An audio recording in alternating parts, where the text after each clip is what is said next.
saveur divine.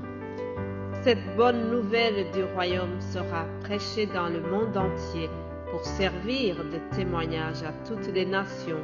Alors viendra la fin.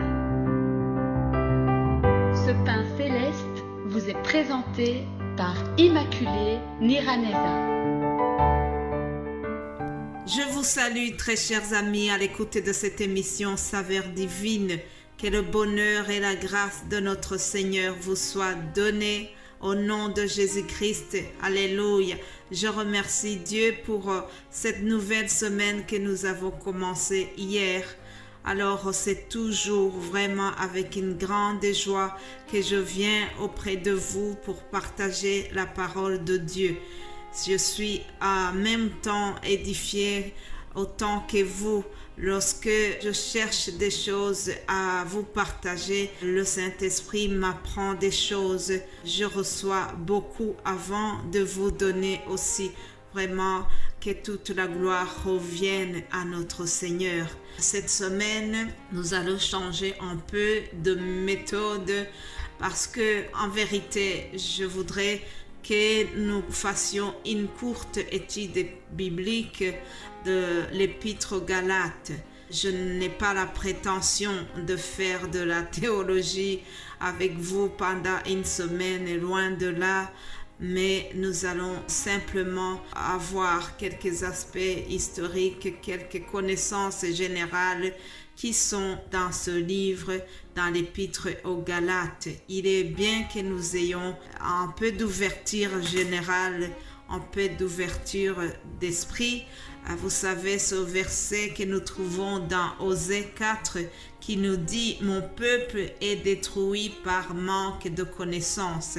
Chers amis, il nous faut un peu de connaissances bibliques, un peu de connaissances au niveau de l'histoire de l'Église, l'histoire de la Bible, et savoir dans quel contexte l'apôtre Paul a écrit ce livre, à qui est-ce qu'il s'adressait, pourquoi est-ce qu'il avait un ton comme ça. Ce sont des choses qu'il faut parfois savoir, c'est nécessaire aussi.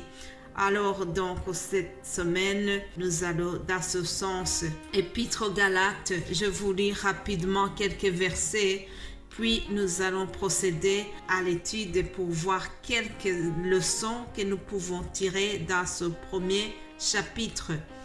Je lis au nom de Jésus-Christ. Paul, apôtre, non de la part des hommes, ni par un homme, mais par Jésus-Christ et Dieu le Père qui l'a ressuscité des morts, et tous les frères qui sont avec moi aux églises de la Galatie. Que la grâce et la paix vous soient données de la part de Dieu le Père et de notre Seigneur Jésus-Christ, qui s'est donné lui-même pour nos péchés, afin de nous arracher du présent siècle mauvais, selon la volonté de notre Dieu et Père, à qui soit la gloire au siècle des siècles. Amen. Je m'étonne que vous vous détourniez si promptement de celui qui vous a appelé par la grâce de Christ pour passer à un autre évangile. Non pas qu'il y ait un autre évangile, mais il y a des gens qui vous troublent et qui veulent altérer l'évangile de Christ. Je m'arrête provisoirement ici pour la lecture, pour gagner plus de temps dans les explications. Dans ce que nous verrons dans ce premier chapitre, je voudrais juste retenir deux choses. Premier point, que personne ne méprise ton appel. Que personne ne méprise ton appel.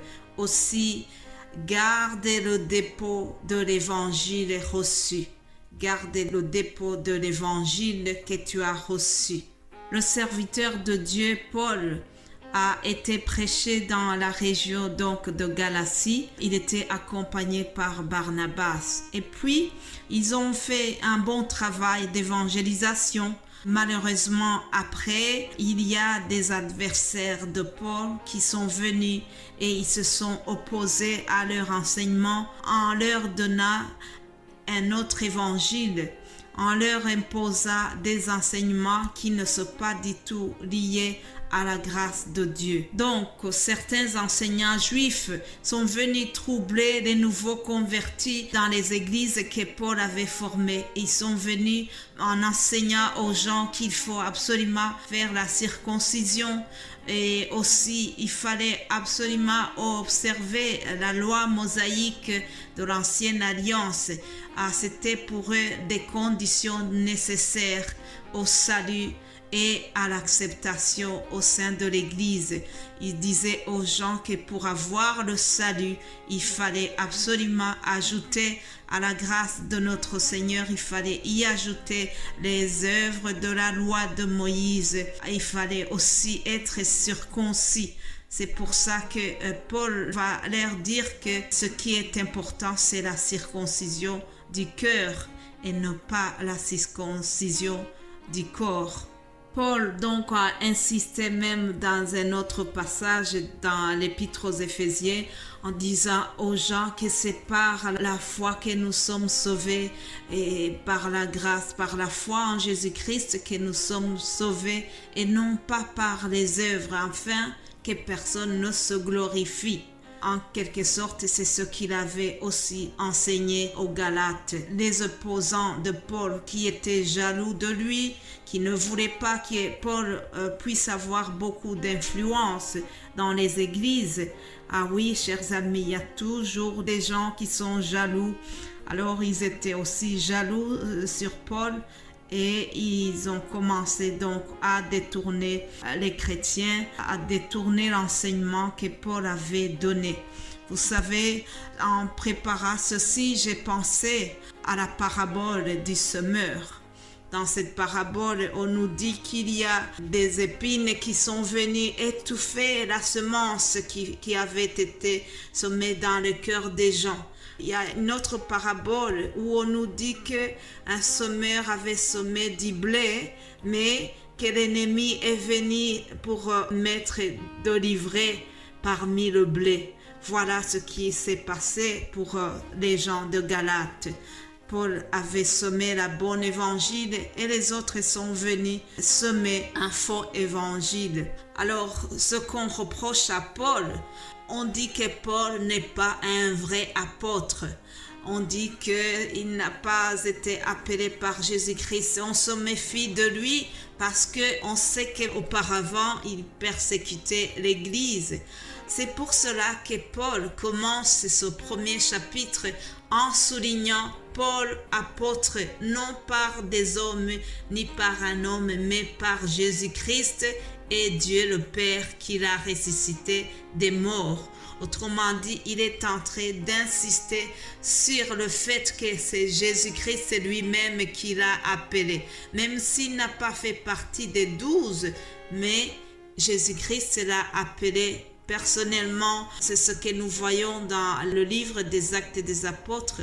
Dans le chapitre 9, vous pouvez revoir l'appel de Paul, comment cela s'est passé. Dans Actes chapitre 9, nous voyons comment Barnabas a pris Paul, qu'il l'a conduit vers les apôtres, en leur racontant comment sur le chemin, Saul avait vu le Seigneur qui lui avait parlé et comment à Damas, il avait prêché franchement au nom de Jésus.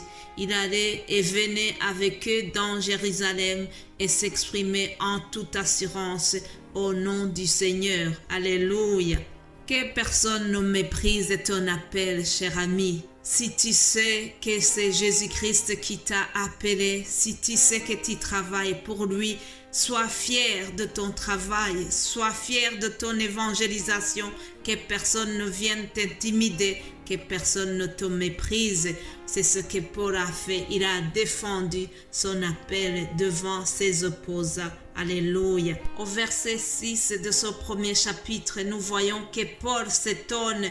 Paul est étonné de voir que les chrétiens se sont détournés de l'évangile qu'ils ont reçu. Il est même déçu.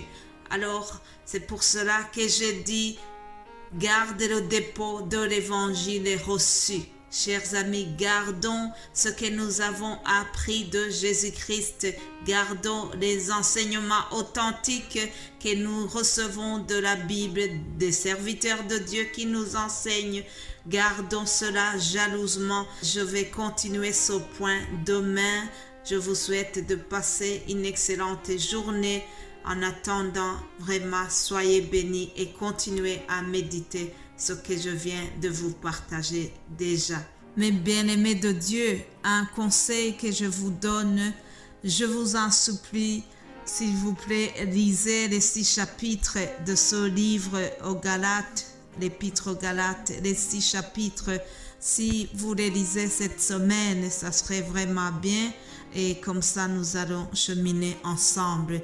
Passez une excellente journée et j'aurai la joie de vous revoir demain pour la suite. Amen.